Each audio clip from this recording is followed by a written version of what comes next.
Tired of big tech clashing with your Catholic values?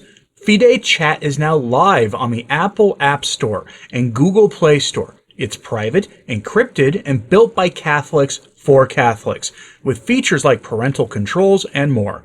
Connect securely with family, friends, and groups. Download Fide Chat at fide.email. Technology without compromise. The U.S. bishops are getting ready to meet in the fall. They meet in the fall every year. And Michael Voris, church militant, used to cover this story practically every year. He would go down and put a camera and microphones in the bishops' faces as they had their annual meeting in Baltimore. They're about to have their annual meeting in Baltimore, and one of the things that's going to be up for grabs is the leadership position. Who is going to be the head of the U.S. Conference of Catholic Bishops, elected from among the ranks of the U.S. bishops? This is happening against the backdrop of an American-born pope who has essentially challenged, rather openly, the U.S. bishops and the church in America to take a firm stand against the Trump administration and its immigration policies. That is the backdrop this is happening against. Also, while there is a renewed push to fully enforce Traditionis Custodes, being directed by Rome. We know it's being directed by Rome because the big story on the Latin Mass enforcement that broke last week, the bishop admitted he got a directive from Rome to ban the Latin Mass in his diocese. So for this story, we go to the National Catholic Reporter. Never underestimate the willingness of the progressive wing of the Catholic media to tell you things they wouldn't normally tell you. The headline, who will be the next president of the U.S. Bishops' Conference? You got a picture of the Holy Father meeting with at least two bishops and their assistants. This is going to be interesting to see who emerges. My money's on a more progressive. That would fit with everything else happening in the church right now. Again, never underestimate the ability of these guys to, in light of all the new data we've gone over many times here on this channel, showing young people coming into the church and people coming into the church just broadly at higher numbers than until recently had been happening. Never underestimate the ability of the bishops to just mess all of this up. Here are the details. From the article, quote, the U.S. Conference of Catholic Bishops released its slate of nominees for president and vice president of the conference. The election will be held next month when the bishops gather November 10th to 13th for their annual plenary meeting in Baltimore. The manner in which the bishops conduct these elections is strange. There are 10 candidates, and if no one candidate receives a majority of those votes on the first ballot, the same 10 candidates are then placed on the second ballot. You would think they would eliminate, say, the 5 nominees who got the lowest total on the first ballot, but they don't. If the second ballot does not produce a winner with a majority of the votes, the top 2 vote-getters proceed to a runoff which necessarily produces a winner. Then the bishops turn to the remaining 9 candidates and select a new vice president of the conference from them. For many years, the vice president moved up to the presidency at the end of the 3-year term, but in 2010, the bishops selected New York's Archbishop Timothy Dolan over the incumbent vice president, Bishop Gerald Kakanis of Tucson, Arizona. That was a shock election when it first became a clear majority of the bishops wanted to move in a different direction, away from the legacy of Cardinal Joseph Bernardin and towards a more explicitly conservative public face. I want to pause here and let you think about that for a second. In no sane world is Cardinal Dolan considered a conservative. But in comparison to Cardinal Joseph Bernardin, having Cardinal Dolan as the head of the Bishops' Conference is a turn to the more conservative. That is how far off the deep end the church in America has been for a very long time. In 2013, they returned to the usual practice, selecting Vice President Archbishop Joseph Kurtz as president, which also happened in 2016, and 2019 with Cardinal Daniel DiNardo and Archbishop Jose Gomez moving up from Veep to the top slot. In 2022, Archbishop Alan Vigneron was vice president, but was too old to stand for the presidency. The Vatican requires that anyone elected to a leadership role in a bishop's conference must be able to fill out his term before reaching the mandatory retirement age. And so in 2022, the bishop selected Archbishop Timothy Broglio as president and Archbishop William Laurie as vice president. Laurie is 74, cannot become president of the conference. So next month, the bishops will elect both a new president and a new vice president. What to make of the nominees? 5 of the 10 nominated would resist the path charted by Pope Francis and now embraced by Pope Leo.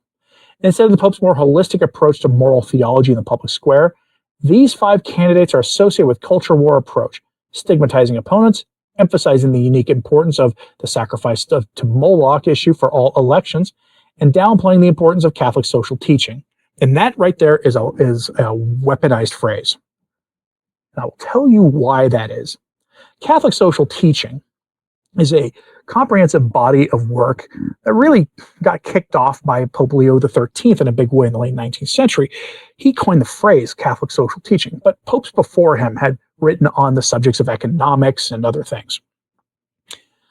For the progressive wing of the church, Catholic social teaching is distorted to essentially go after private property, to go and embrace socialism, and to embrace social democracy, and all sorts of other things the church really shouldn't be messing with. And in the US, it basically became an excuse to say, well, the sacrifice to Moloch, as we have to call it here on this platform, has the same moral weight as widespread unemployment. I'm not even joking. That is an example I've seen them use. This coming from the same people who dubbed the miracle of the loaves and the fishes in the Bible to a miracle of sharing. That Jesus really managed to have them all really empty their pockets and found there was enough food for everybody. Same crowd says that, has reduced Catholic social teaching to something that allows Catholic politicians to, well, be in favor of legal access to the sacrifice of the most vulnerable. That's what this is about. And it's one of those things where we have to take very seriously when they say this stuff, because they're right. There are 10 candidates, 5 of whom wouldn't actually be terrible. They at least stand up for Catholic morality, which seems to be the most we can hope for today. They include the Archbishop of Oklahoma City as a problematic candidacy. He's also pretty important in the Catholic Relief Services world, so take their description of him as ultra-conservative with a grain of salt. His role at the Napa Institute does not suggest he seeks a poor church for the poor. That's a Francis and Leo term. And his fulsome, never retracted praise for the disgraced former nuncio Carlo Maria Vigano have not won him many admirers in Rome. The bishops need someone who can conduct the conference's business in Rome. And then they give you their next boogeyman. Portland Archbishop Alexander Sample, best known for his enthusiasm for the traditional Mass and support for Archbishop Salvatore Cordileone's decision to ban Nancy Pelosi from receiving communion in her home diocese. He never worked or studied in Rome, which is a deficit for his post. Bishop Kevin Rhodes of Fort Wayne, South Bend, Indiana, objected to Sample giving the Laetare Award to then Vice President Joe Biden, but did not voice any qualms about giving it to the person. Okay, so it wasn't Sample who gave the award to that person. But he also gave it to John Boehner. So you have all these guys. Bishop David Malloy of Rockford, Illinois. Bishop who is, I believe, in the same spirit as Bishop Kakanis. What to make the nomination of Bishop Robert Barron? Many bishops appreciate his ability to communicate. Many others worry about the increasingly strident content of his communications. All recognize that his heart is in his word on fire ministry, not in diocesan leadership. Can't imagine he would be an effective administrator, and besides, in Rome, he is seen as too much of a showman. The only nominee who screams Pope Francis is Detroit's new Archbishop Ed Weissenberger. He rightly addressed the scandal of not just dissent from, but animus towards the papal magisterium in the late Pope at Detroit's Sacred Heart Ministry. Yes, the author here, if you remember that story, Archbishop Weissenberger is the one who fired 3 very well-known theologians from that seminary because they were teaching Catholicism and Catholic morality to the priests. Here the author is celebrating that move and is hoping he becomes the president of the Bishops' Conference. And then, of course, for the rest of these guys, you get Archbishop Nelson Perez of Philadelphia, Archbishop Richard Henning, Cardinal Sean O'Malley, and a few others. And one of the things you'll get here is you'll see things like references to President Trump, immigration, and the rest. We're going to see here in the coming weeks. What you're going to see here in the coming weeks is this: a concerted effort to essentially have to direct the church's focus for the next year. Will the church continue full speed ahead on this immigration self-destructive path that it's on with the administration? A lot of Catholics are really, really upset with the tone-deaf language coming from Rome and coming from the American bishops on this, because it doesn't take into account the dignity of the person, of the people who live in the country, who are the victims of all sorts of heinous evils inflicted on them by the actions of the government regarding migrants, or by the migrants themselves, or who are having their towns, their states, their country undermined by this. And many people are upset about this. And so what's going to happen here in November is the bishops are going to select what the course is for the next year. Now, it could be they'll choose a sleeper candidate.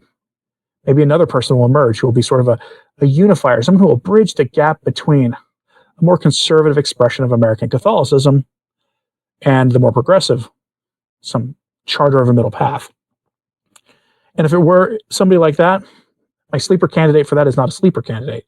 It would be to look to Cardinal Dolan, not to lead because he's retiring, but to have him pick a Dolan-like candidate.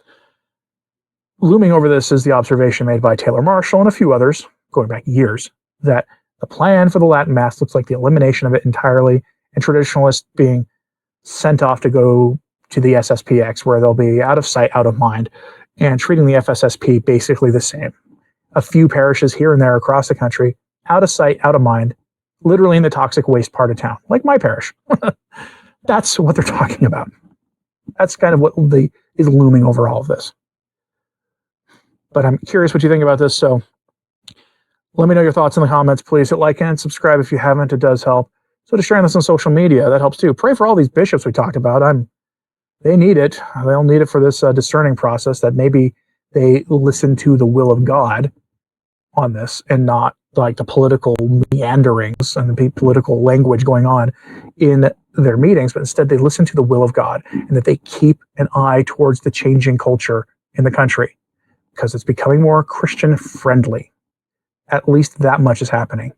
And there might very well be a Christian revival going on in the United States, or at least a potential for one, unless these men mess it all up.